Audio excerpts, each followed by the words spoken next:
down another eventful week as the 11th hour gets underway right now.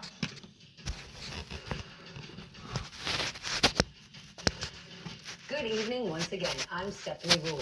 The Justice Department appears to be picking up pace on its two big criminal investigations into the twice impeached former president. Today, Trump's former White House counsels, Pat Cipollone and Pat Philbin, both spent several hours inside a federal courthouse in Washington, D.C. They reportedly were testifying in front of at least one grand jury. Special counsel Jack Smith is leading the investigations into Trump's efforts to overturn the 2020 election, as well as his handling of classified documents that were seized from Mar-a-Lago over the summer. Cipollone and Philbin were inside the Trump White House, of course, during the final days of his administration, and Cipollone has already testified to the Jan 6th committee. There was a real question in my mind and a real concern, particularly after the Attorney General had reached the conclusion that there wasn't sufficient election fraud to change the outcome of the election. When other people kept suggesting that there was, to have the federal government seize voting machines, it's a terrible idea for the country. That's not how we do things in the United States. He had all sorts of concerns, but during that committee testimony, Cipollone repeatedly cited executive and attorney-client privilege. It is not clear if that's what he did today again. And as for the January 6th committee itself, that panel met again today, and it is still weighing whether to make criminal referrals to the feds. And in New York City, where Trump's business is on trial for tax fraud, man, that's a lot of investigations. Prosecutors made their closing arguments earlier. They said that they told the jury that Trump himself signed off on a 15-year tax fraud scheme. Deliberations are expected to begin Monday. Meanwhile, the current president, Joe Biden, is speaking out against toxic hate speech. Biden urged leaders to publicly refute anti-Semitism, like the recent revolting comments from Trump allies Kanye West and Nick Fuentes. Today, President Biden tweeted that Hitler was a demonic figure and silence his complicity. Extraordinary that he had to do that. There's also news tonight about the conspiracy theorist who just yesterday gave West and Fuentes a platform to spread their hate-filled views. Alex Jones himself has now filed for bankruptcy, citing the nearly $1.5 billion in damages that were awarded to families of the Sandy Hook school shooting, the victims that he lied about. With all of that, let's get smarter tonight with the help of our lead-off panel. It's a good one. My friend John Allen, senior national politics reporter for NBC News, Katie Benner, Pulitzer Prize-winning Justice Department reporter for the New York Times, and former federal prosecutor, now MSNBC legal analyst, Glenn Kirshner. Katie, let's turn to you first. This is not the first time Trump's White House lawyers have talked to a federal grand jury. So I want to get enthused that so much is going to happen and things are going to move forward, but do you believe that this time is different? Could it have been productive? Are there going to be big announcements next week? I don't think there are going to be big announcements next week. There is a lot of work for the Justice Department to do on both of its investigations and getting closer to President Trump, the documents, and the attempts to overturn the outcome of the election. What's interesting about Pat Cipollone and his deputy testifying in the January 6th investigation is that when you look back at the reporting from that time, it's not clear how useful these witnesses will be if you're looking for somebody to say that Donald Trump was told that what he was doing was wrong and that he continued to do something otherwise and that he shared with them some sort of conspiracy, because we just didn't have quite that reporting at the time. What we had was lawyers, including these two men, and even some some officials within the Justice Department who thought that what the president was doing was wrong, saying that he listened to many, many other voices, and ultimately, including in the example you cited, urging from different corners to seize voting machines, ultimately did not do those things. And so that while what he was doing seemed wrong or troubling, he didn't ultimately violate the law. And so that's sort of the reporting we had at the time of the attack. And it'll be interesting to see if these men are willing to go further before the grand jury and willing to implicate Donald Trump directly. We haven't yet seen that in any of these investigations. I would be surprised if they did that today, but you never know. Well, they weren't in and out the door, Glenn. These guys were questioned for hours and hours. What does that tell you? If I'm Trump and I read that headline, I'm pretty nervous.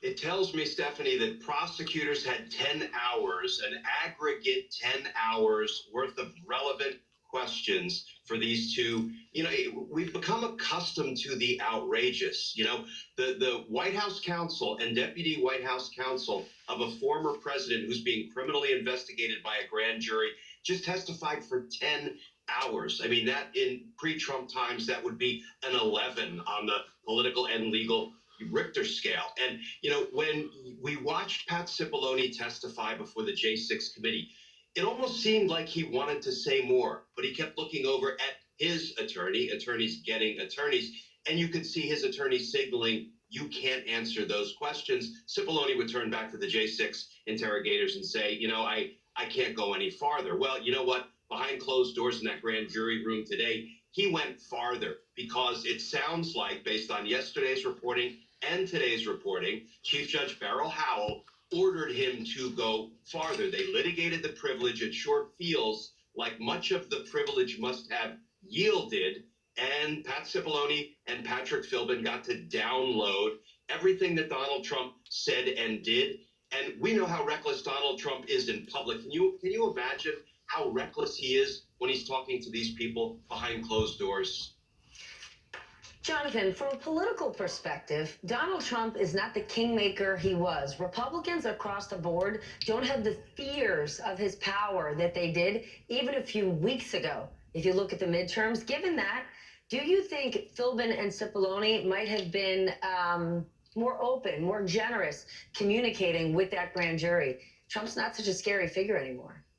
Well, not to diminish the role of Congress, but I think in part they would be more forthcoming simply because they're appearing before a grand jury, and to Glenn's point, the judge has the ability to really push them to do that. And we saw, as Glenn was saying, in the January 6th committee, you know, Cipollone said a lot, and we've seen from other witnesses over time to that key point of what did Donald Trump know about the election.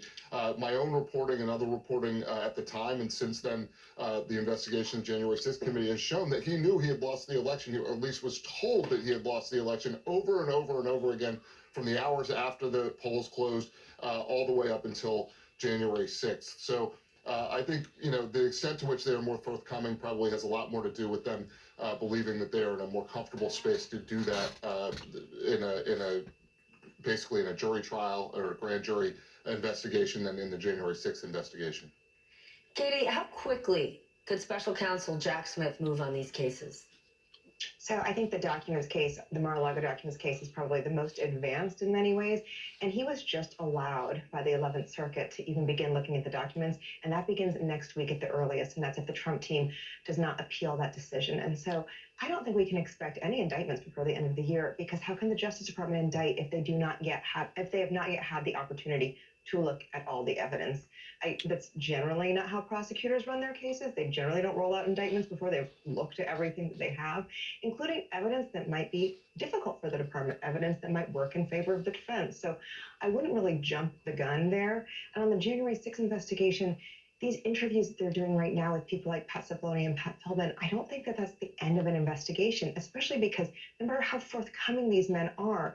If they don't have evidence that can be compelling in front of a jury, that's not going to get the prosecutors very far. If you look at what happened in the Oath Keepers case, the charge that was the most successful was, the charge of obstructing the act of Congress. In that case, the prosecutors had extraordinary numbers of text messages with Oath Keepers members directly saying to one another, we're going to obstruct Congress. You had extraordinary amounts of communication, and you had people who had decided to become either government informants or to take plea deals where essentially their information was used to help the government. It's unclear whether or not the government has anything like that vis-a-vis Donald Trump in its investigation of the January 6th attack. And that was extraordinary amounts of evidence. John, let's go back to the politics here. If there are indictments involving former President Trump and or his allies, what is that going to mean for Biden and the Democrats? Because they've sort of gotten used to and like running against Trump. If you look at the last two elections. They love running against Trump. They would prefer to run against Trump. Every time I talk to Democratic strategists, they say, look, they've got they know what it takes to beat Trump. They've just done it. So I think if there are indictments that come forward, obviously Trump can continue to run. Even if he was convicted of something and put in prison, he could still run for president. There's nothing in the Constitution preventing him from doing that. What I think you're going to see, though, is that Republicans will start to get very cold feet about Trump. Right now, you'd have to look at him and say, he's diminished from where he was as the single greatest force in the Republican Party, dominant over all others, but he is still more formidable than anybody else. But as time goes on, that seems to be ebbing away. And of course, legal jeopardy and the fear of losing the next presidential election will have an effect not only on Republican officials, but Republican voters if that should come to pass. Glenn, former CIA Director John Brennan was asked if we will ever really know how Trump handled our nation's deepest secrets when he was in office. Watch this. I don't think we'll find out everything, but I'm hoping that there's going to be accountability for what I do believe is criminal responsibility on Donald Trump's part. If he is going to be indicted and if he's going to be convicted, I think it will make it much more difficult for a lot of these Republicans in Congress, these moral cowards, who continue to not talk about him in real terms, in terms of what he has done to this country. Do you think we're any closer to accountability, Glenn? I do think we're closer to accountability. I don't think we will know, nor should we know, everything that Donald Trump did to compromise our national security, because those are some of our nation's most closely held secrets. But there's certainly enough evidence, I believe, to bring charges against Donald Trump. And let me follow up on an excellent point made by Katie. She said, in the Oath Keepers trial, there were so many written communications that really sunk the members of the Oath Keepers. And I watched that 7-week trial. I saw all that evidence come in. But we have something against Trump that we don't often have against the defendant.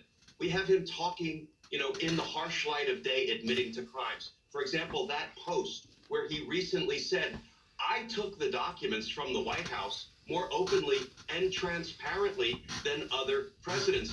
That is a confession to stealing those documents. You know what? Jack Smith, the special counsel, otherwise would have to have proved that he took them knowingly, intelligently, that, how could Jack Smith have proved that he loaded up the boxes, he moved them down to Mar-a-Lago? Well, Donald Trump has been very helpful in providing incriminating evidence. So that is not lost on these prosecutors. Katie, take us inside the Jan 6th committee, because we're hearing that members are possibly disagreeing on whether or not to put forward criminal referrals. What are you hearing? Sure, and I think that we've seen a lot of disagreements on that committee throughout the end of the process. It's been more tense, and as people try to decide what to present to the American public as the most compelling narrative vis-a-vis the committee's mission, which was to explain how on earth did this absolute national security disaster occur and how was Congress attacked. And so one of the sticking points, to your point, is whether or not to submit criminal referrals to the Justice Department. In some ways, the idea of a criminal referral is symbolic more than anything else. The Justice Department is has already undertaken a massive and sprawling investigation to January 6th. It's clearly following evidence that's bringing it closer to Donald Trump, as we saw with the grand jury witnesses, people like Pat Cipollone and his deputy, the White House counsel's office, the heads of the White House counsel's office. So whether or not the committee sends criminal referrals to the Justice Department is looking at potential criminal activity. So it is the committee deciding whether or not it's going to put its own line in the sand and say, this is what we want to do. Now, the pushback on that potentially is, would the committee then be politicizing the Justice Department's investigation? By doing so, by sending these referrals, does history then look on the outcome of that investigation and say that it was politically tainted because... Oh, man. Let's move on. Let's move on. Please, let's move on.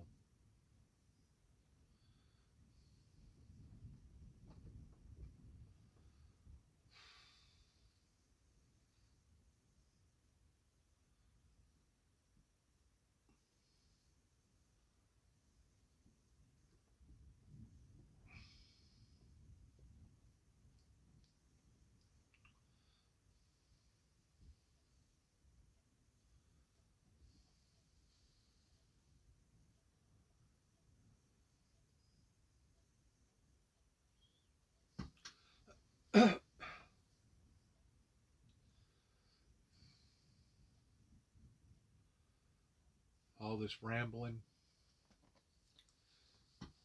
I still say that all it is, Rex Chat. all this rambling is just a bunch of discursions towards getting everybody's mind on these particular issues about Donald Trump, to where we're supposed to have our minds on more serious things pertaining to protecting and bringing stability to the people.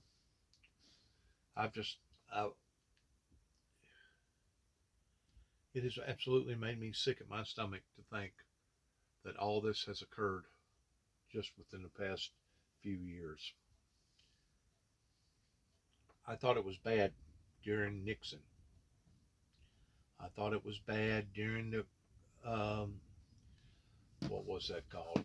What, Blackwater maybe? I don't know. That they've had some scandals in the White House, including Bill Clinton with Monica Lewinsky, and in which that kind of got blown over real quick. But I think this is the worst. It's just a endless cesspool of a cycle that just continues to keep. It's almost like a washing machine. It just keeps regurgitating again and again and again. And I don't know how you stop it. How do you stop it? Because like I said, we're discussing things that we actually shouldn't be discussing right now. We're focusing on things that we shouldn't be focusing on things right now. So, I mean, the whole thing is a big discussion pertaining to political politics, international political politics, with what's going on in China, what's going on in Iran, what's going on with Russia, what's going on in our own home front pertaining to all the illegal immigrants. I mean, I've just never seen so many, I guess you'd call them commotions.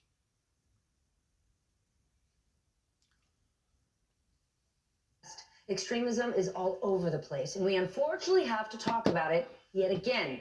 But fortunately, our Friday Nightcap panel is here with me. My dear friend Rex Chapman, former NBA player and host of the podcast Charges with Rex Chapman, former municipal court judge turned comedian Vince August, and my dear friends and fellow MSNBC anchors Chris Chansey and Ali Velshi. Nice to see you. Great to see you all. Rex, I'm going to turn to you first. Kanye West. We've heard a lot of crazy things from him over the years, but he took it so far this week that Alex Jones, of all people, was kind of like, dial it back, brother. Yeah, well, first of all, I'm pleased to be here with these fine panelists. I did sleep in a Holiday Inn Express last night. Wow. I feel ready for this panel. I'm glad you're here. Yes. No, I think it's stunning. I think it's stunning that we saw today the President of the United States felt compelled to come out, make a statement that the Holocaust happened and that Hitler is evil. We know these things. And I just, I wonder, Kanye West is back on Twitter. Elon Musk, the richest man in the world, welcomed him back on Twitter. When are we going to realize that hate speech leads to violence? Donald Trump incited an insurrection. We saw that happen. He got banned from Twitter. Now he's back on Twitter. I'm just dumbfounded by what's going on. I keep seeing over and over on Twitter, people keep saying things like, that Kanye West needs to go back on his meds. No. There are no meds No. that stand between someone pushing hate. No, well, first of all, what is the mental illness that makes you come out and say, you know what, Hitler, you guys are misjudging him. I mean, he built roads. Did you see the deck he put on his house? I mean, if you look at the work he did on his, no one can be that, evil that does a deck that well on it. No, look, there's no illness that makes you say that. There's a point where you have to stop and look at this and say, this is what he believes. Or he's just trying to do what he did with music, throw stuff out there and see how many people are going to follow this. So He's poking the bear. He's poking the bear to see what kind of response he's going to get. And basically, I think he already knows that he has already lost the election before he ever runs. So he's just going to stir up everything, and in which inevitably maybe this is the right tactic to use towards draining the swamp. I mean, if you can cause enough division within your own party to basically break up your own party, the Republican Party, you've at least drained that part of the swamp. You may not have drained the whole swamp, but at least you drained that part of the swamp. If you've tore them all to pieces. And as far as I'm concerned, it couldn't have happened to a better group of people, because these people know what they was getting involved in whenever they let Donald Trump onto the stage. They know that this guy was not a professional politician. They knowed it, and they went ahead and put him on the ticket because of his gleam and glory, and wearing his nice fancy suits, and his pretty little wife, and his nice little red tie, and his pretty little white shirt. Oh yeah, what, women they're just gonna fall head over heels for him, that's already in their 50s or 60s or in their 70s, because he looks like a elderly, distinguished gentleman. And my God, could he have ever been just the very opposite? All the things that he has done to all those girls and all those women, and grabbing them by the you-know-what, and doing this and doing that, and just some of the most grotesque things that have been publicly gawked at, that if these occurrences would have taken place anything before 1989, 1989, pertaining to Mr. W.H. Bush, anything before that, it would have upset the apple cart, especially since the 90s. Anything before the 90s, I mean, the Bill Clinton thing was bad enough. That was really bad enough, and of course we got blindsided by 9/11, and people still to this day, and I do too, think that there was more to 9/11, and even Donald J. Trump even admits that the people still hadn't got to the bottom of 9/11, and I agree with that 100%. But I mean, this is just a festentation. It is a pulsating festentation of a pulsated sore, oozing and oozing and oozing. It's like, when can we stop it from oozing? It's almost, if you reverse it, it's like a sinking boat, and you got one hole, then you got two holes, then you got three holes, then you got 4 or 5 holes, and it's like, my God,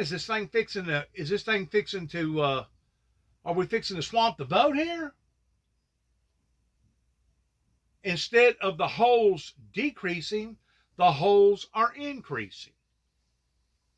I'll use that analogy where maybe you can halfway figure out what I'm trying to talk about. It's awful. It's absolutely awful. And I promise you right now, our ancestors are rolling around in their graves. So either way, this is not a mental illness thing. This is what he thinks, what he believes, or what he's trying to say to be provocative and see who's going to go on his journey. But I think we need to back off the mental illness, because I think that's a disservice to people that really have mental illness. I was speaking to a number of mental health advocates this week who were saying the same thing, that there are actually people with mental illness who seek and require treatment.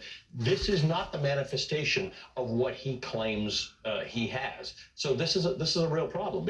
And we also don't get to cut people slack for being anti-Semites and Holocaust deniers and racists. But it's two peas in a pod with him and Donald Trump. We've had people sort of saying all of the attention is on the fact that there was an actual Holocaust denier and white supremacists there. But why does Kanye West keep showing up in Donald Trump's orbit? You and I remember the time they went to the White House and we were covering it as if it were a real event. Yeah. And we were dumbfounded. We came out of this thing like, I don't know what two journalists even say after Kanye West. We had but to that point, fast forward 4 years. And did either of you ever think, while we've been covering the rise of racism and anti-Semitism, we'd be looking at a TV camera saying, yep, and he says, I like Hitler. Did you ever think that would be something you'd be saying on television? I think the people who have been targets of hate are less surprised. There was a time when we used to be shocked. We used to be shocked that, hate speech led to incitement, led to violence, and people would say, I can't believe this happened. Do you know what they say now? Oh, yeah, we knew that this was going to be the net result of what happened. You see a Rick Scott saying, oh, thank you Elon Musk for taking Ye off of Twitter. That was a good move. But you know who he put on at the same time? He put back on the guy who runs the biggest neo-Nazi website. So that's where we are. But And you also got to look at what he also done with poisonous Putin within, I guess, within about a 48 to 72 hour period towards glorifying Putin, towards calling him a genius. I mean, you're going to attack a small country like Ukraine that hadn't done nothing as far as anything provoking, not on the level of deeming retaliation like that. And to think that this man has idly sat by without making any type of adjustments, this is the first time that I've heard Donald J. Trump even halfway crawfish towards backing up and admitting that the Holocaust was real and that Adolf Hitler was an evil son of a you-know-what. He's finally woke up to reality in realizing that he has sure enough taken his big foot and put it in his big mouth. But it's one endless cycle after another of stupid remarks, wisecrack remarks, or off-the-wall stuff that no other politician, Republican or Democrat, would have ever done, because they would have known basically what the consequences would have been if they would have done it. Like I said, maybe this is some sort of I guess you'd call it a reverse psychology thing, kind of like telling a child, you know the child wants to do it. You know the child wants to do it. He's determined. He's going to buck the system. He's going to prove to you that he's going to do it. So you use reverse psychology on a child, just like Jesus done. Well, go ahead and do it. Go ahead. I understand. Just go ahead and do it. And then the child's going to look and say, well, wait a minute. I thought I was getting a rouse out of you. Now you're telling me to go ahead and do it? Well, no, I don't think I'm going to do it. Why? Because you've taken the psychological pleasure out of it. People that operate this way, in a way, it really is a sickness, because the only way that I know of characterizing these type of people that does stuff like this, you know, they're steadily standing there pounding you, doing something wrong to you while they're telling you, oh, I'm sorry, I'm sorry, I'm sorry. Knowing good and well that that person cannot be sorry. They're just saying they're sorry. They're not sorry. If they was sorry, they'd quit doing it. In a way, it is a sickness. It's the same way as people getting on the internet and acting like somebody else and deliberately spreading lies and malicious crap about people towards trying to bring destruction into their lives. It's the same thing as being aroused sexually. The only difference is you're not arousing yourself sexually. You're arousing yourself in other areas that goes on in the brain. It stimulates the brain with the endorphins. The endorphins up there that communicate with one another. And whenever Donald Trump does like what he's done today, right now, tonight, what do you think he's doing? He's sitting there eating him a bag of popcorn, and he's laughing at this to the days on end. He is absolutely being enticed in a tantalizing way that probably none other human being could ever be tantalized that way. He's sitting back and eating this up hook, line, and sinker because he knows this is the stuff that he has thrown at them, and this is the way that they're responding and reacting to it. In other words, they're taking the bait. Even Hillary Clinton pegged Donald Trump towards the beginning of his presidency in running for his election the first time is that, yeah, Donald Trump is crazy, but he's crazy like a fox. In other words, he's not crazy to the extent that he don't know daylight from dark, and he can't wipe his own tail, and he can't dress himself, and he don't know whether or not he's supposed to walk in this room and do this, or he's a procrastinator and he's all the time procrastinating. He picks up this and he lets that down, and he don't do this, or he forgets where he laid this. He's not that type of crazy.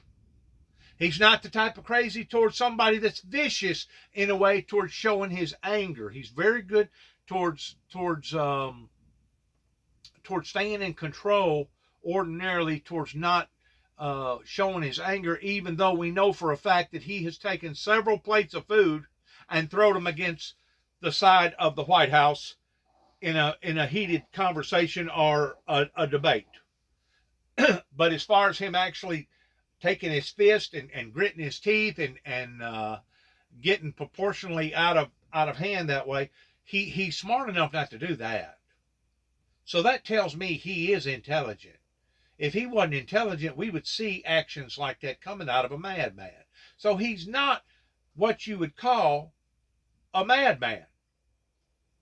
He is crazy like a fox. In other words, he's manipulative, and he's just like somebody that just got through wronging you, that's telling you, I'm sorry, I'm sorry, I'm sorry, knowing good and well that they are not sorry. They do not have any type of remorse for what that they have just done to you. And you know it. But they're still saying it. And still doing it to you. Whatever it was that they was doing to you, odds are they're probably still doing it to you. Oh, I'm sorry. I'm sorry. I'm sorry. Uh-huh. If you were sorry, you'd quit doing it. You're not sorry. Yeah, you may be sorry, all right, a sorry human being, as far as being that manipulative. That's the very thing that caused the Luciferian Lucifer to get kicked out of heaven. I truly believe that a rumble went into a debate went into a fight, and a fight went into an all-out and out war up in heaven. And it was because of basically manipulation. It was because somebody was trying to manipulate the Almighty, that has given the Almighty one heck of a fight. And you have to admit that, because originally it was only supposed to be Adam and Eve. God had to go in and reform that. Then there were some other problems that went on with some other prophets of God. That didn't work out. Then, as things continued to gotten worse, God basically had to end everybody's life by killing them with a flood, by electing one particular family. Then we know, according to the Bible, that there was 12 tribes that went in 12 different directions. And we see what happened with, Abraham. We see what happened with Moses. We see what happened with Jesus. I mean, you can't say that the devil's works are not real, because they are, friend. They are real. And don't think for a second that he ain't fighting and putting up a fight like he has never put up a fight before. Ever. This evil, demonic, wicked spirit that has basically, well, it hadn't lost control. It was out of control from the get-go. Crazy like a fox. That's the reason why God is going to prove the guilt of this evil entity, and it will be basically the people that make the final decision along with God. Away with him, the same way that they done the Lord and Savior whenever he was living upon to the planet in the flesh.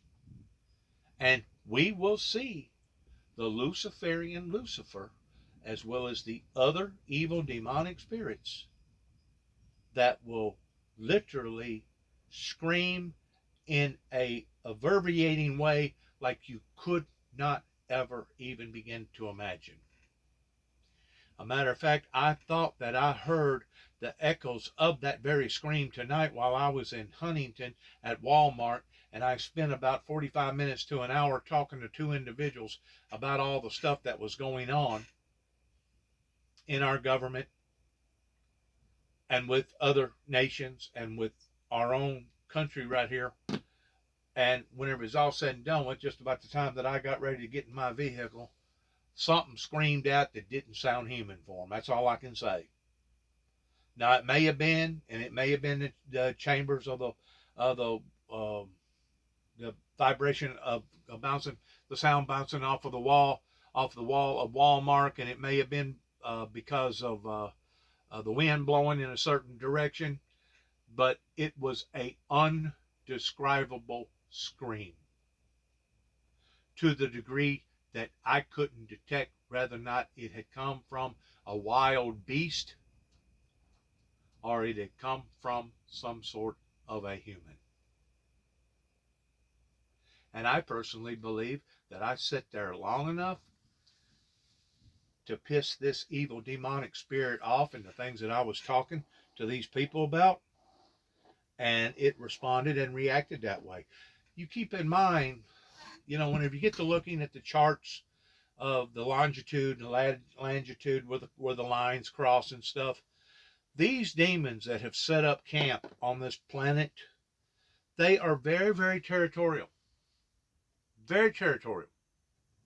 And ordinarily, the demon that's over here in northwest Tennessee isn't going to be the same demon that's down towards Jackson, Tennessee, or down towards Dyersburg, Tennessee. They have territories. Now, they will fight for one another in trying to fight for, let's say, something that they consider their kingdom pertaining to the planet Earth, towards Lucifer being the prince of this world. But ordinarily, one demon is not going to stroll over into Humboldt. That same demon in Humboldt is not going to stroll over here into Weakley County. But at the same time, keep in mind that they're all of the same accord. They're all of the same mind. So I guarantee you, whatever demon that was that I had stirred up, knowed exactly who I was and was listening to every utter word. And it responded the way that it responded after I got through talking to those individuals, and they was pursuing towards getting in their automobile, and I was pursuing towards getting into mine. It's not the first time I've heard screams that I couldn't identify. I've heard screams that I couldn't identify right down here in Beach Ridge. A matter of fact, if you'll go to Casadena, Florida, about half of those people that live in Casadena, Florida, will explain to you that it's nothing uncommon for them to hear these screams that sounds something between a human and maybe a bobcat or a panther. That these screams are common down into that area that Casadena, Florida, protects, practices, and worships. You heard me right. Worships, bows down to, are submissive to. And there are certain people throughout the counties that does the same thing. Now, some of them do it, subconsciously speaking, and don't even realize that they're doing it. But there are a few in just about every county that are known occultist practicers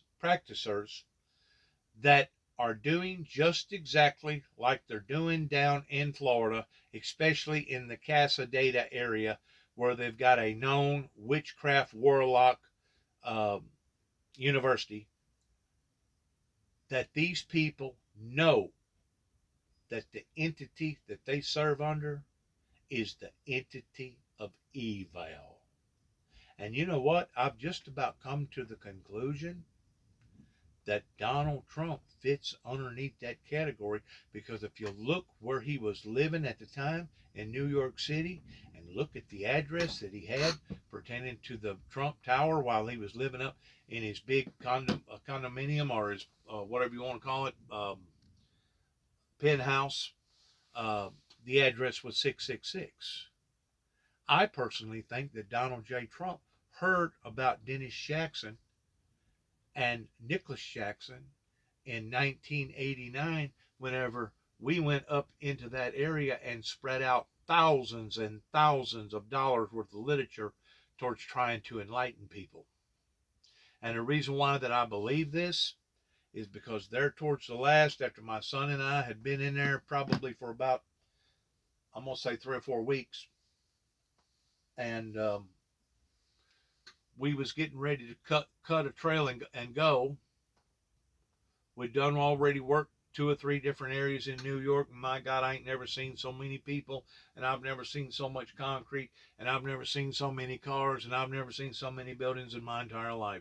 And you could go from one community into another community, one precinct into another precinct, and you didn't even know for sure what precinct that you was in.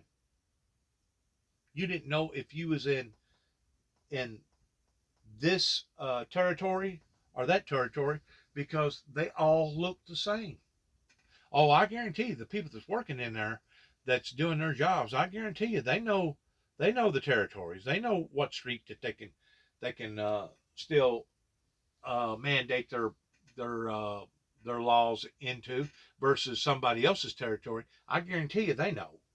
But me, not being from New York City, and my son not being from New York City, I couldn't tell the difference between whether or not we was over in this district or that district. I think they call it the boroughs over there, like some sort of a beaver burrow, like a beaver that basically builds its home into a burrow.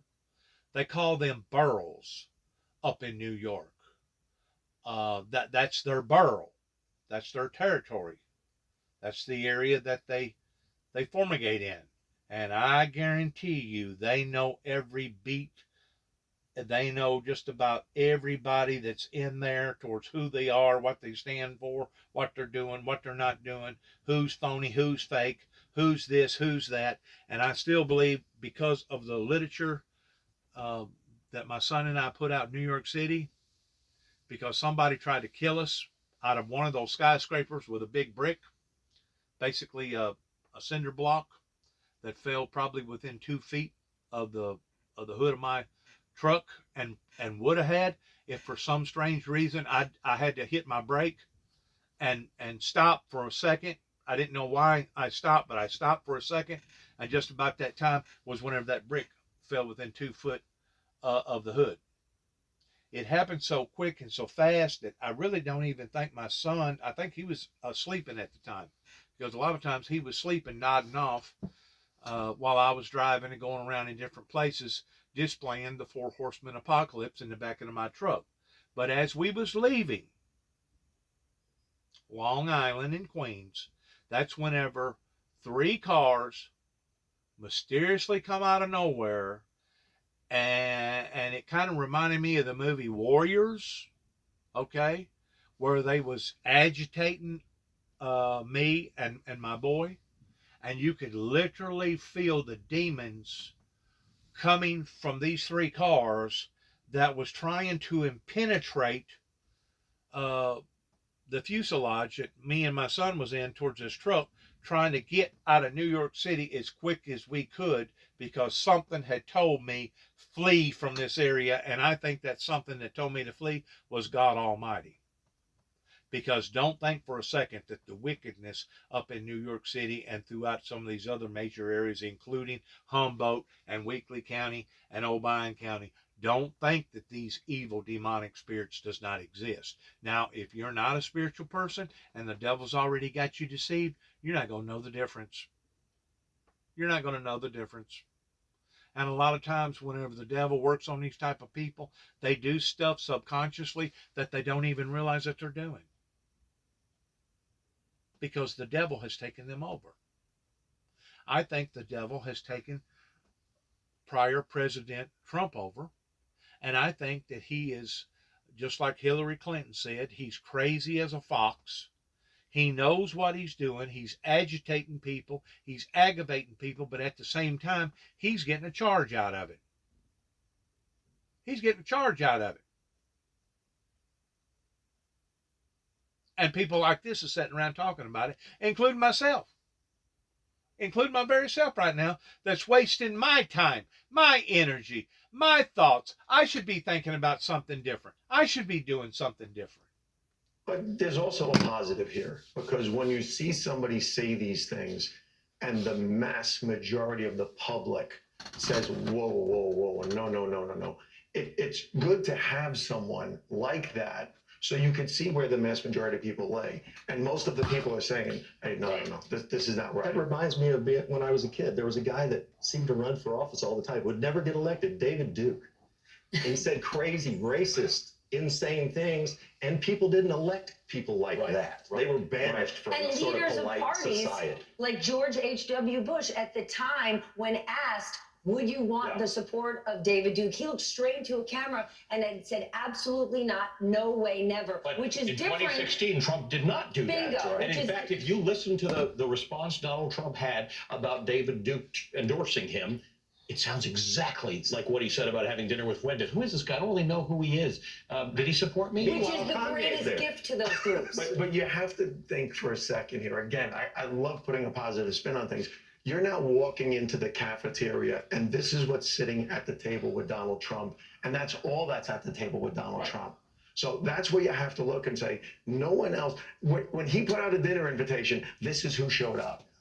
That's where you have to look and say, people have distanced themselves from him, people like Ye, people that are saying these outrageous things. And look, the election showed that that's exactly what happened too. People didn't go down the line. People said, no, I'm going against where there's crazy, and I'm going. A certain amount of people did. A majority of the people did. That has been proven now without a shadow of a doubt. But up until then, it has basically been straight down the middle.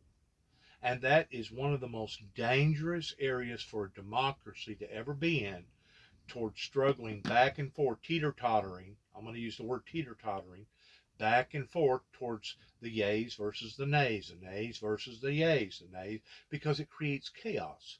Chaos creates instability. Instability can create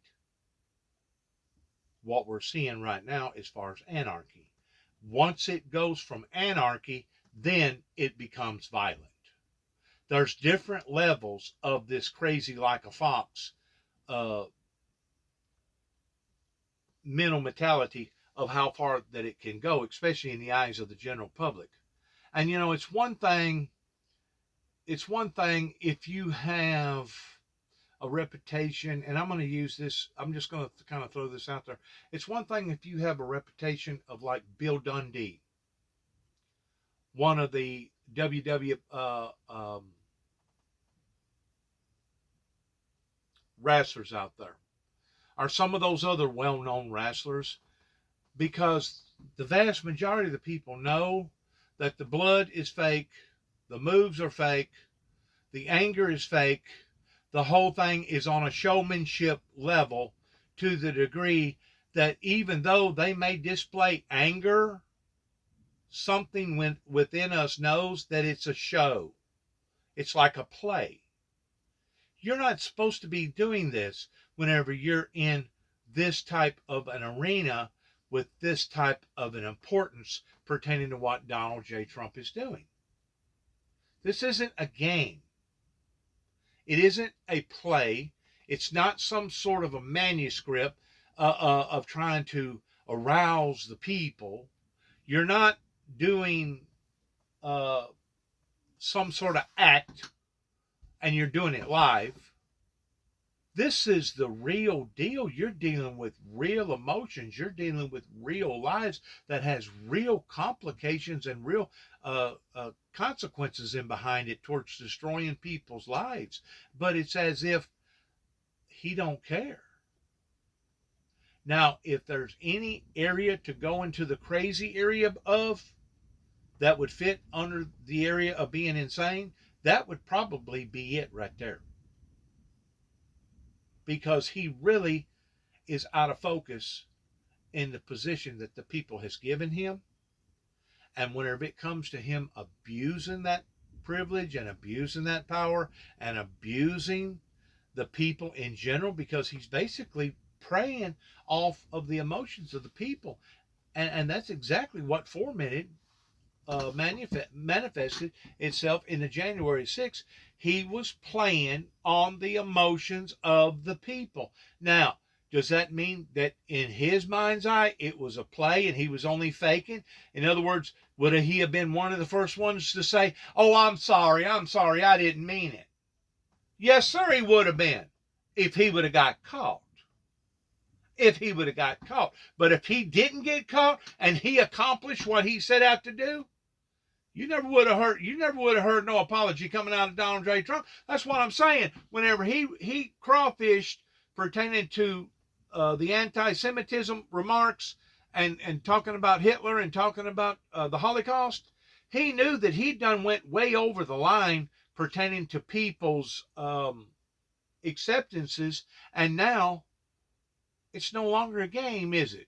It's no longer a stage play or some sort of a giggling act performance that we can sit back at the end of the day and say, "Wow, wasn't that a good showmanship? Oh, yeah, you done a great job, Joe. You knocked them dead. You knocked them dead. You brought the roof down, buddy." That's not what politics is supposed to be. Politics is supposed to be real problems in response towards real solutions. And if we can't get that out of our politicians, then I strongly advise for the American people to get some different politicians, because this is not a circus. It's not some sort of a play. We're not doing Juliet and some other kind of known play that everybody has seen. This is the real deal.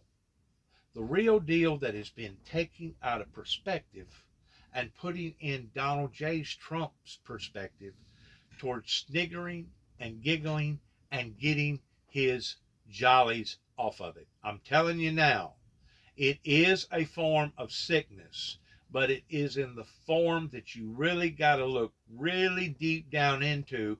It's the same way of a serial killer that's done already killed 4 or 5 people in the city, and now he's toiling with the officials there.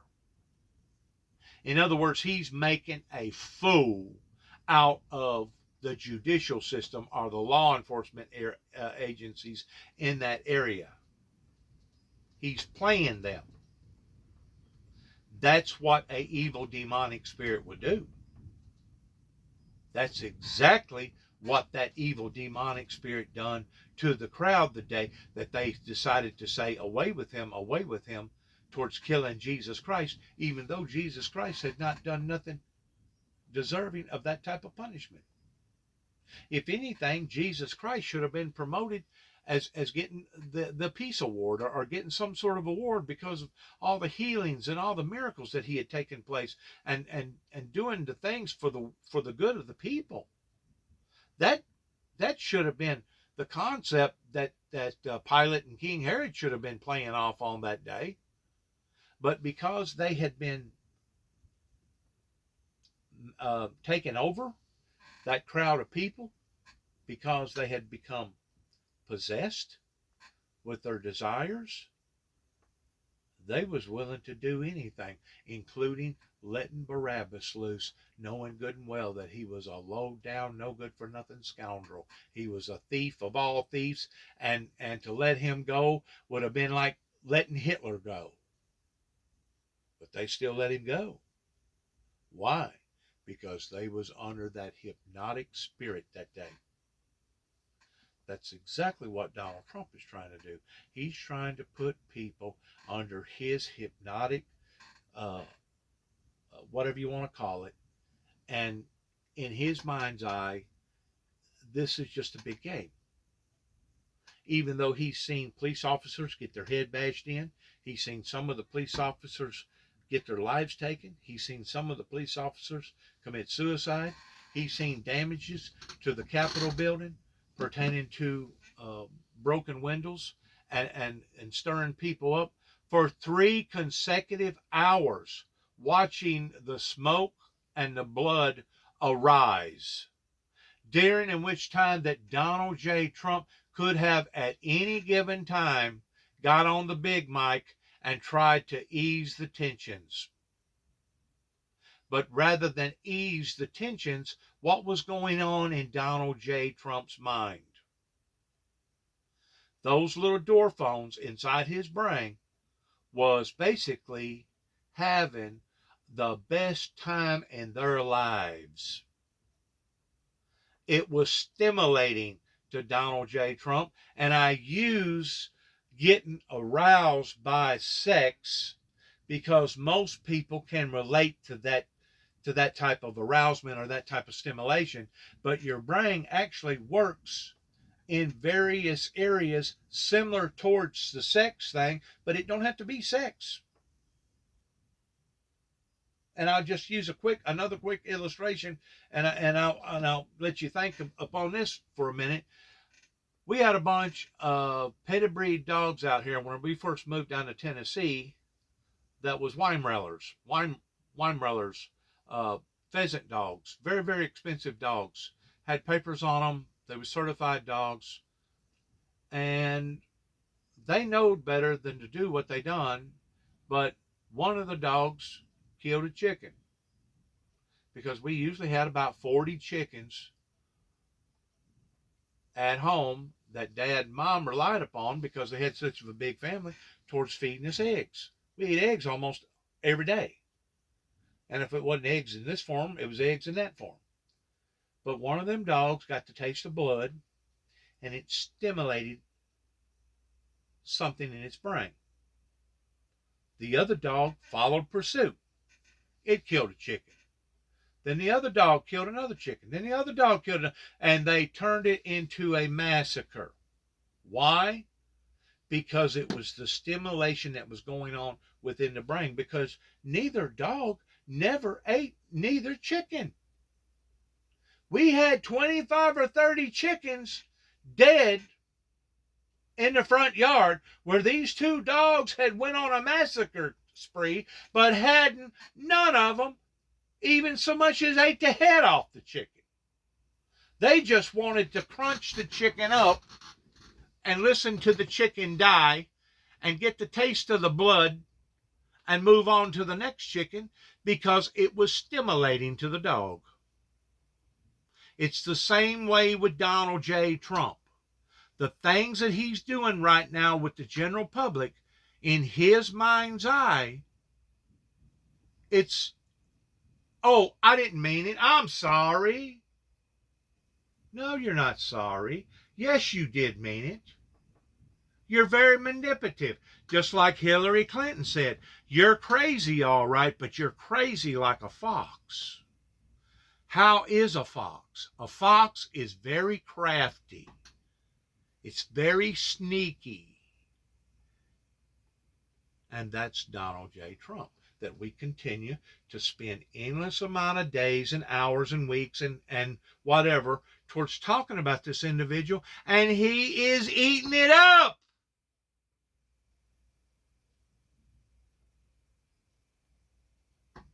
There's people that have my ideals. Okay, then to that point, Chris, you go across the country and you talk to people all the time. If the Republican Party keeps leaning into crazy and elevates people from the far right into leadership in the party, What does that do to just regular old conservative voters around the country? Are they really going to get excited to see the likes of Marjorie Taylor Greene or Lauren Boebert and the type of rhetoric they push? Do they really want to see them in leadership? Because I think about my kind of traditional Republican parents, and normally they like to say, like, oh, I don't know who they are. I'm not sure. If those type of Republicans are in leadership, you can't avoid hearing from them anymore. They're dangerous. It's very dangerous. We are in one of the most dangerous spots right now here in America that is probably worse than what it was during the Civil War. And the reason why I say during the Civil War was basically under the concept of territorial rights and then slavery. It was very cut and dry. Very cut and dry.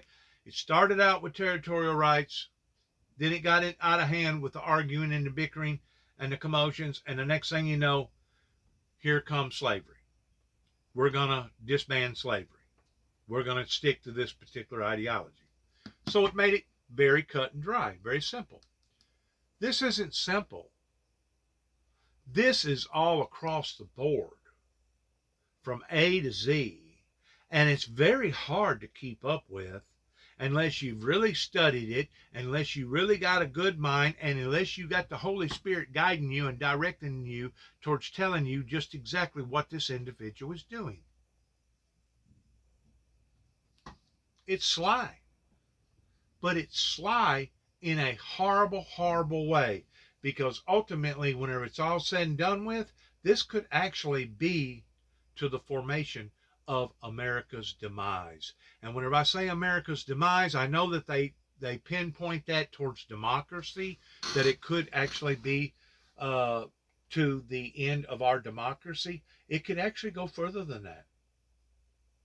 It could go much, much further than that.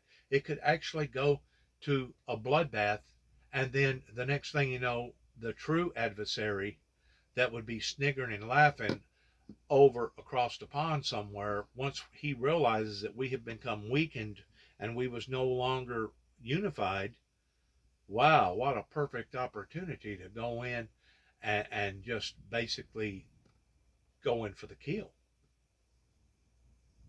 So this spirit that's working within Donald Trump, that's out to kill, steal, and destroy, it don't matter if it's his own people or not. It doesn't matter if it's his own people or not. It doesn't matter if it's own people or not. The fact of the matter is, he just wants to kill, steal, and destroy. That way, he can get his jollies off. He can get his door phones working towards kind of like them dogs that was being stimulated by killing them chickens. They don't want to eat the chickens. They just wanted to hear them beg and wanted to hear them cluck and wanted to get the sensation of them taking that last breath. Out into the country and I talk to people, I'll tell you what they tell me, Stephanie, in your home state of New Jersey. And Vince's. And Vince's. Last month when there was a threat, anti-Semitic threats, sadly, synagogues go into overdrive. They're used to this now. And you know what they have to do? They have to call the board together. They have to decide, are they going to hold service? They have to say, are we going to up the number of people that we have providing? Is it worth the risk? It's an emotional stress.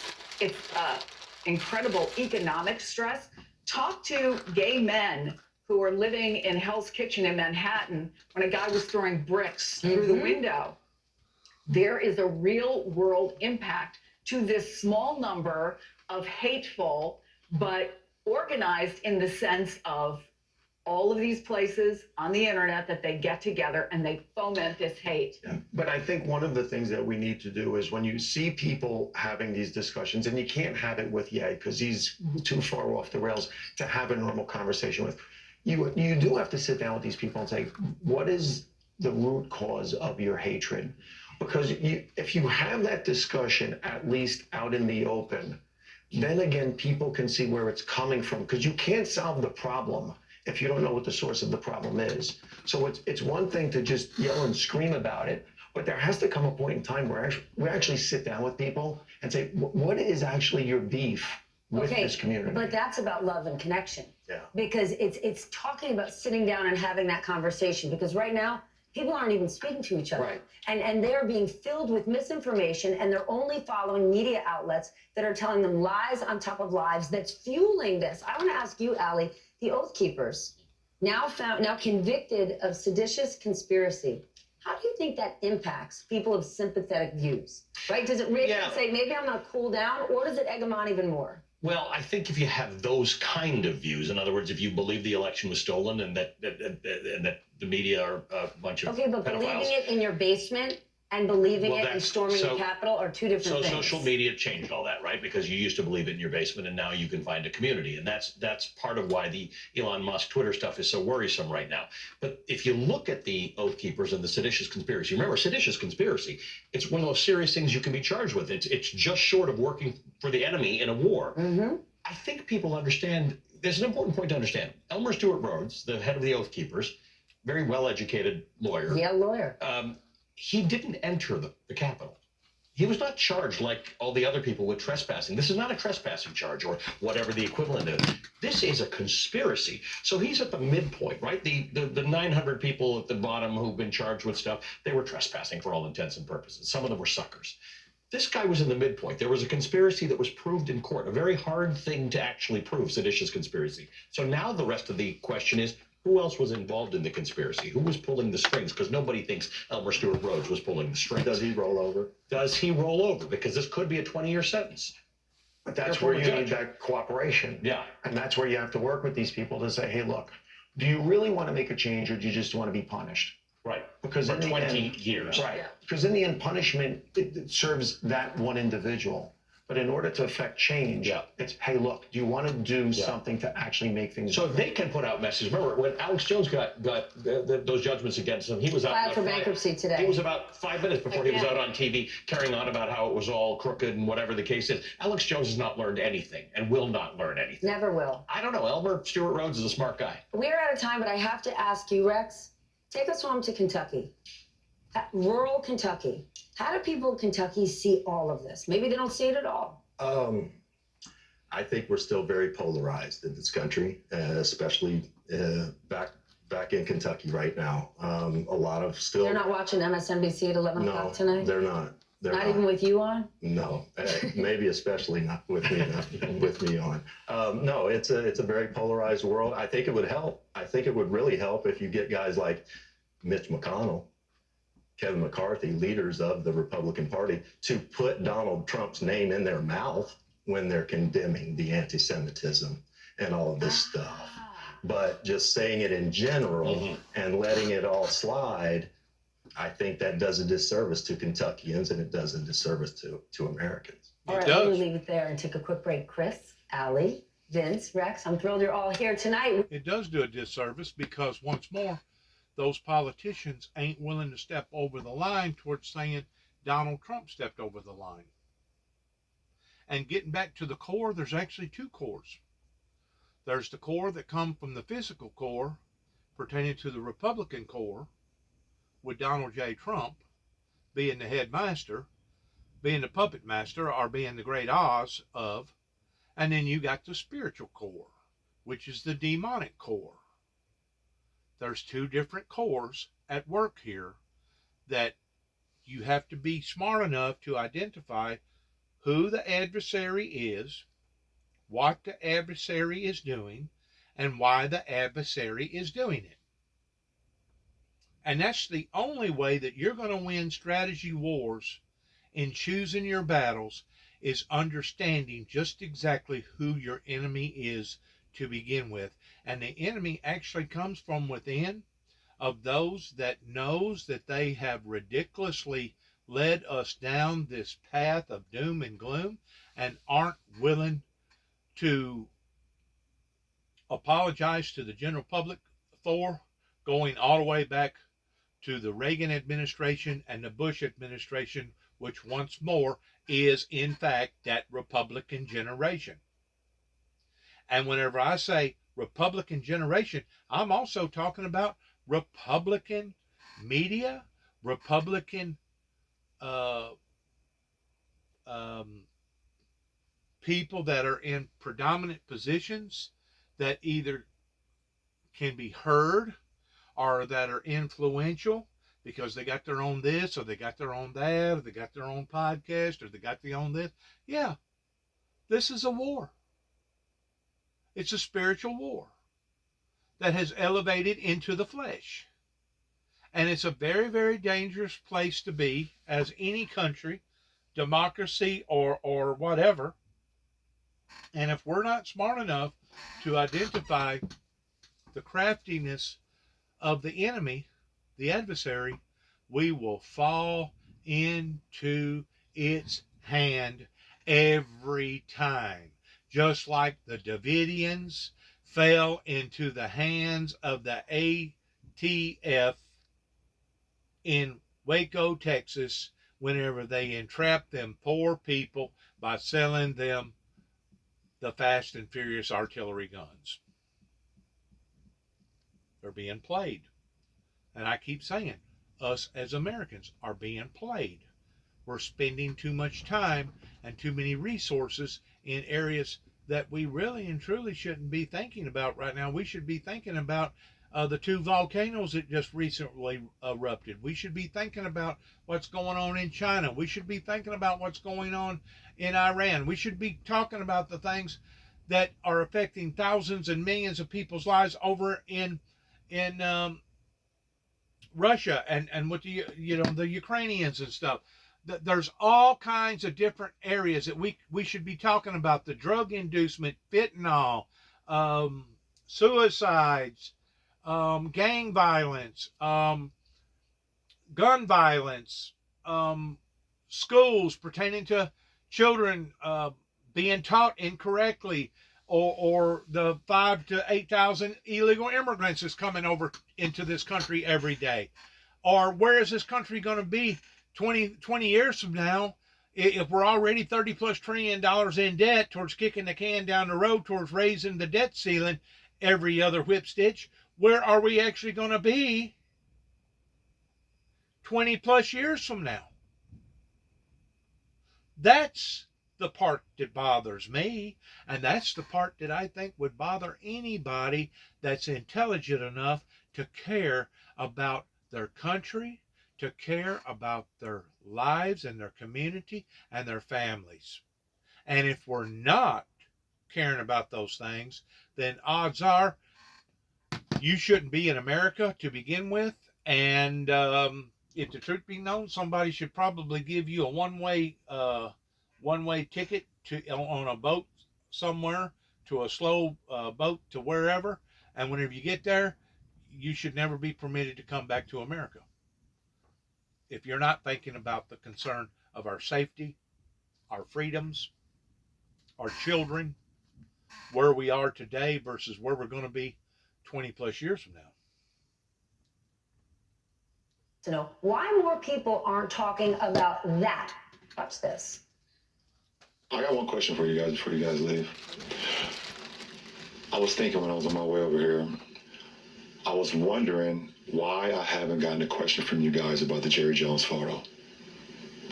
But when the Kyrie thing was going on, you guys were quick to ask us questions about that. And I feel like as a black man, as a black athlete, as someone with power and a platform, when we do something wrong or something that people don't agree with, it's on every single tabloid, every single news coverage. It's on the bottom ticker. It's asked about every single day. But it seems like to me that the whole Jerry Jones situation photo, and I know it was years and years ago and we all make mistakes, I get it. But it seemed like it's just been buried under like, oh, it happened. Okay, we just move on. LeBron James not weighing in on Jerry Jones or Kyrie. He's putting the question to the media. What do you think about that? The last thing you want to do when you're an athlete is get up there and talk about something that's doesn't have to do with your sport and what you're pro at. I'm constantly in awe of LeBron James. I think he gets it right most of the time. But he's absolutely right here. Kyrie was saying the stuff he was saying last week. Kanye saying the stuff he's saying. Everybody's there shoving a microphone in your face. What do you think? What do you think? This thing happens with Jerry Jones? Yes, it did happen 40 years ago. I saw Stephen A. Smith took up for Jerry a little bit this week. I disagree with Stephen A. I like Stephen A. I respect Stephen A. I disagree with him on this. Jerry Jones was 14. In his explanation, he said, yeah, coach told us not to go up there and knucklehead me. No, that's not the point. Yeah, it happened a long time ago. We want to see contrition, some contrition. We do want to see more black coaches get opportunities. We want to see one in Dallas at some point. More black executives in the NFL get opportunities. Those are the things that probably should be being addressed with Jerry Jones right now. But I understand some people might not want to do that because it might restrict their access to Jerry Jones. What about us, guys? What about the media? The stories that we're talking about, right? Brett Favre and his controversies didn't get nearly as much attention as we've seen other athletes, black athletes, over the last few years. I think part of the brilliance of what we watched, and very thoughtfully that it's not like you see LeBron James going into every controversy. He's so thoughtful and specific about what he does.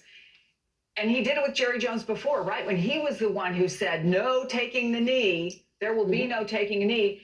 That's when LeBron said, I'm going to say something. And what I've seen over the last several hours as I was looking into this is members of the media who do sports columns, writing columns and saying, I need to look at myself now. I need to think about what he just said to me.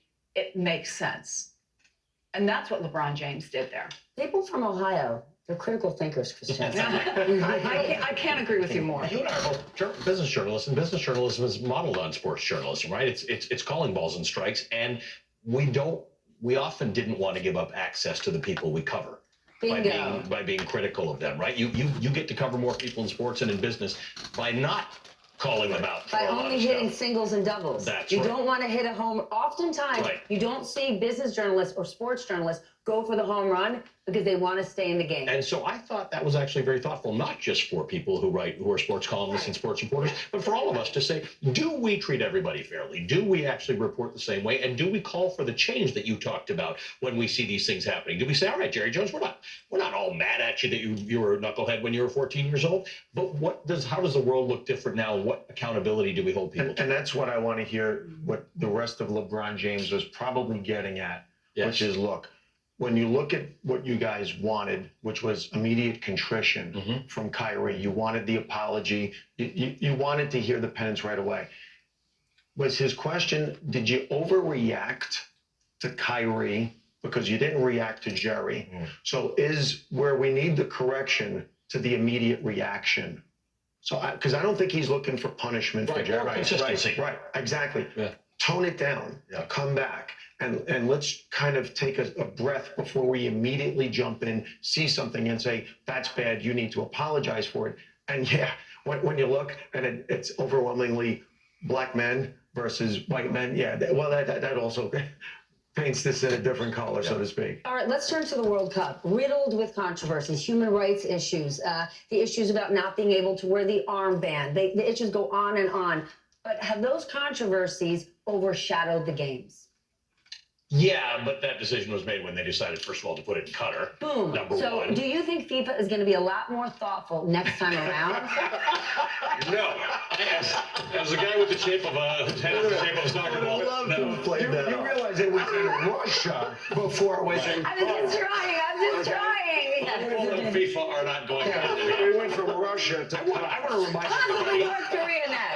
of things that happened a long time ago that we forget. Hold on, you were saying we needed to be optimistic, right? I was trying to be optimistic. I was trying to connect. Right. So keep in mind, guys, this landed in Qatar as the result of a little bit of under the table stuff. A little bit. And when you think back to it, the amount of money, I think you and I have talked about this in the past, the amount of money it took for people to be bribed so that the World Cup could be in a place that it was entirely inappropriate. There's not enough zeros. No, it wasn't much money. I seem to recall it being like fewer than $10 million. Like it was just individual bribes to people. That we know above the table. I'm just what I was going to suggest is that we should just all get together at some point and bribe like FIFA to bring it to wherever you get Bergen County in New Jersey. It's also what comes after this too. too. So it's the under the table. Right. It's the upfront. So and- no, and are they what- going to? In the answer to the question of are they going to make a better FIFA? decision? No. No.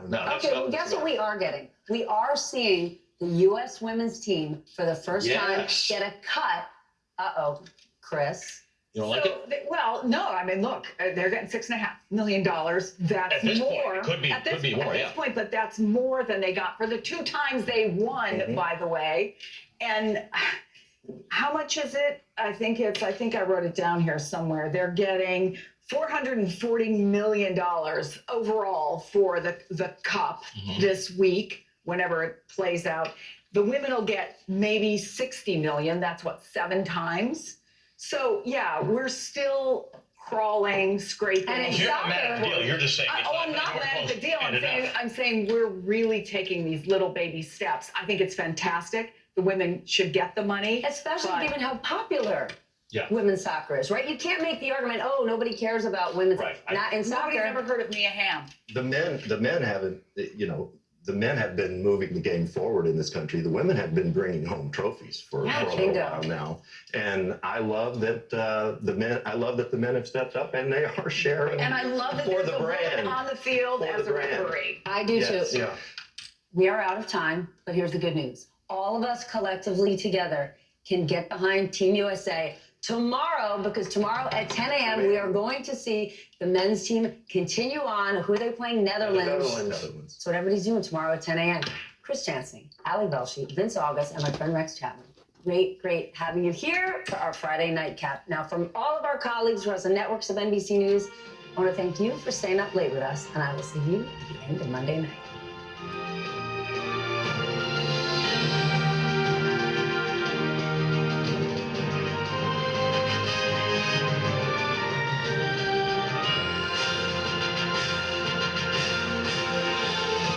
I don't even think I want to go into those areas that you was talking about. Another mobilizing factor for Democrats pertaining is to the sports, because I don't know enough about it, regardless whether it's A, B, or C, towards making comments in either direction. So because of it, I'm just gonna basically plead the fifth, no comment, and wish everybody good luck. I still say that with the deal with Donald J. Trump, that he himself has been manipulated. He himself thinks that this is some sort of a game, which once more it corresponds with the teachings of Christ, that if the blind lead the blind, they both shall leadeth off into the ditch. It's and I've heard this with commentators before on TV, that it actually fits under the pretense of an occult or a mafia leader. A mafia leader picks and chooses towards who he's going to put confidence in, and he's the one that chooses towards ultimately who gets the wrath from the mobster himself, because he's the mafia leader. Or if you're an occultist like Jim Jones, and all of a sudden Jim Jones says, well, I think it's time we drink the Kool-Aid. And even though there was some opposing forces that day that didn't want to drink the Kool-Aid, it was Jim Jones and his close associates that made them drink the Kool-Aid. Or if they didn't actually drink the Kool-Aid, they went ahead and popped a cap in their head to begin with. Because once you had gotten so far with this occultist, Jim Jones, he expected for you to go the rest of the way. And if you didn't go the rest of the way, there was going to be severe consequences. It works the same way with a mobster. Somebody that works for the mob, you walk the line, you'll be just fine. You break that line, you start doing stuff that you ain't supposed to be doing, and you watch how quick that you get eliminated. Not metaphorically usually, but literally eliminated from the rest of the pack. Good luck to all of us as we end our program by saying, what a crazy time that we are living in right now. That actually, I used the wrong category. What a dangerous time we are living in right now. More so than what I think America's ever lived in. Comparing it equally to the Civil War. The only difference is we haven't drawn guns on one another, and we're not having shooting and killings, Army battalions going up against other Army battalions here in the United States yet. But we are seeing the killings. We are seeing the shootings. We are seeing the violence. And January 6th was a clear indication of that. So you got to ask yourself the question, what's next?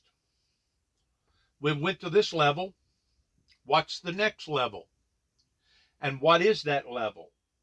And once we get to that level, what's even the next level beyond that level? So if you're going to be a good strategist here in trying to figure out your plays, looking at it the same way that a coach would look at a ball players on his team, what's next? What's the next level? Where do we go from here? Because it's obvious that they're still retaliating against the Windmill Ministries missions message. They're still not wanting to accept the things that I'm teaching, heads up, pertaining to the church world. They basically accused me of me being a heretic, basically like they did the Lord Jesus Christ. They basically accused him of him being a heretic, or of him being a blasphemer,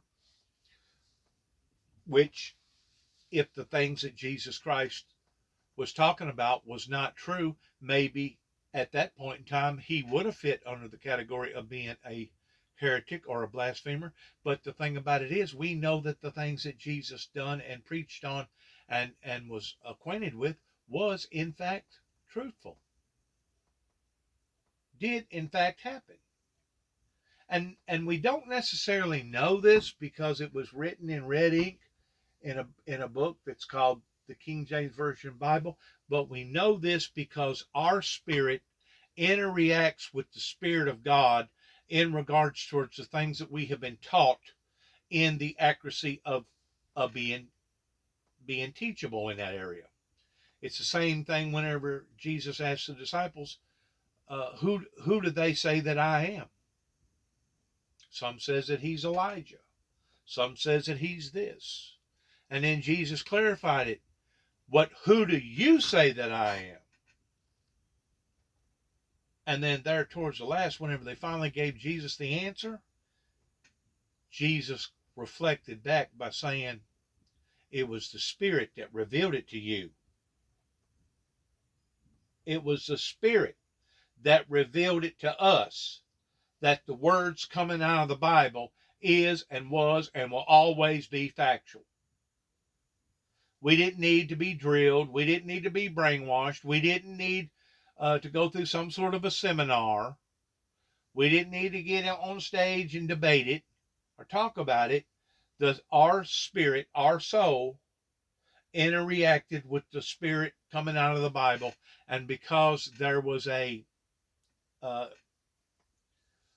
yoke of equalism there, equally yoked, like it talks about in the Bible, two people, if they're not equally yoked, male or female, business associate with another business associate, a football team member, or a deputy, or a soldier in a war. If you're not equally yoked, you'll know it pretty quick. You'll know it pretty quick because one or the other will be disrespecting the other. that if you don't watch, you'll fall into that same play, and then you'll start playing by the same rules that the other person is playing by, and then everything beyond that, it just turns into just a total chaos. And you know, people can flatter themselves all they want, but the bottom line is this: if the Spirit, because the Bible says try the Spirit. The Bible says try the Spirit, because not all spirits are of God. If after you have tried the Spirit, and that Spirit does not in line with your spirit, then the best thing for you to do is get away from that person and get away from that spirit. Because you're unequally yoked. Thanks again for listening. Good luck to each and every one of us. God bless America. God bless our endeavors. And help heaven, please help us all in all these controversial subject matters that are literally tearing people apart, which I believe is of the evil demonic spirit out to kill, steal, and destroy. Shalom.